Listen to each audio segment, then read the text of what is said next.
very good morning and welcome to the latest edition of YES101's Visual Radio, bringing you the news. I'm Steven Machado. Let's get into local news first.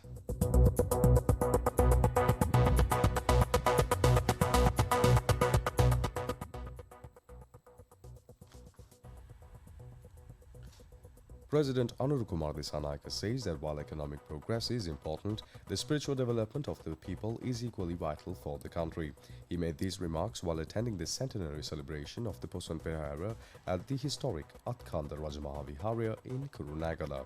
The event was graced by the chief prelate of the Solus Mastana in Pulanarua, Venerable Venderuwe Dharmakirti Sri Ratnapala Brother Thera, and the Anunaka of the Askari chapter, Venerable Anamaduwe Dhammadas Thera, along with several other monks. Addressing the gathering, the president said, quote, "If the head of the country's law enforcement is hiding from the police, if the head of the prison department ends up inside prison, if the passport office issues passports to the underworld figures, and if salt is added to the medicine given to patients, then what has happened to the Dhamma we've been hearing for over 2,300 years? Everything has been reduced to insignificance, and the institutions responsible have collapsed."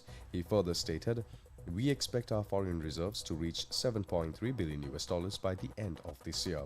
Work has resumed on the highway project that was previously stalled, but regardless of what we build, physical development is meaningless in a morally bankrupt society." End quote. The president also pointed out that there is no electricity on the Paligud Expressway and power cables are being stolen, questioning the current state of society. He emphasized the need to build a better society as the true challenge we face as a nation.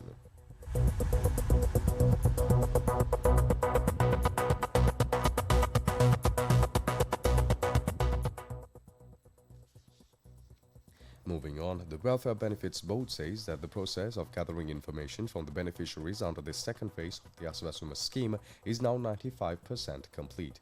Chairman Jayanta Vijayratna said that the process was conducted based on applications submitted by low-income families through each divisional secretariat. He said that only those who meet the necessary qualifications will be selected based on the information provided. Accordingly, the chairman noted that the board is ready to proceed with payments once the selection process is finalized.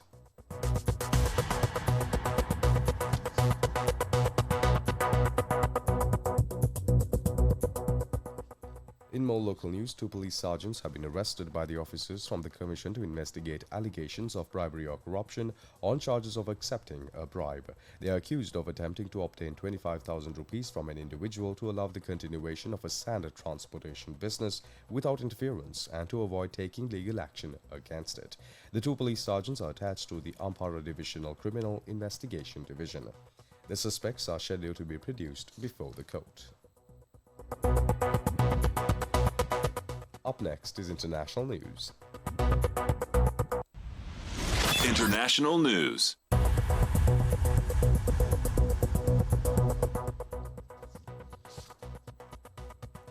The Iran-Israel conflict has intensified as the US launched airstrikes on Iranian nuclear sites in Fordow, Natanz, and Isfahan.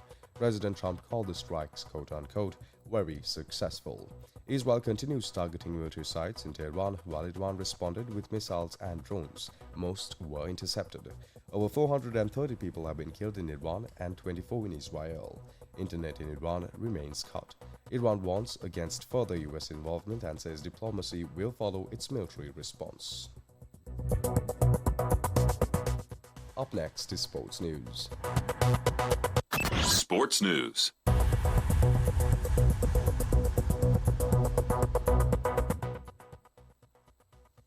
England number 3, the only position really up for debate as England headed into a crucial run of tests under captain Ben Stokes and coach Brendan McCullum, but Ollie Pope's century against India justified the faith shown in him. After England had dragged themselves back into the first test against India at Headingley, the hosts needed to maintain the momentum in their reply to India's first innings of 471.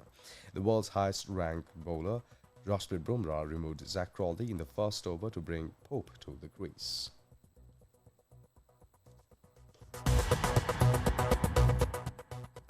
And with that, we wrap up this edition of YES101's Visual Radio. Bringing you the news, I'm Steven Machado. Thank you for watching.